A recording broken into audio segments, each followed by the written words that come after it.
Pro 1000 case feeder. To properly install the case feeder, install the Z-bar with the long end into the Z-bar attach. The short end enters the forwardmost hole of the case slider.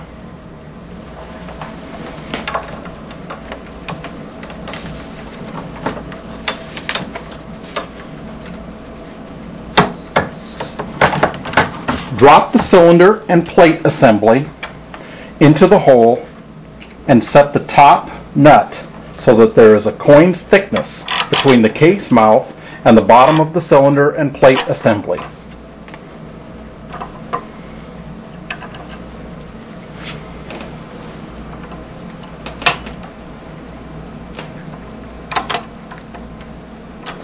The cylinder and plate assembly should be positioned so that it just clears the turret ring.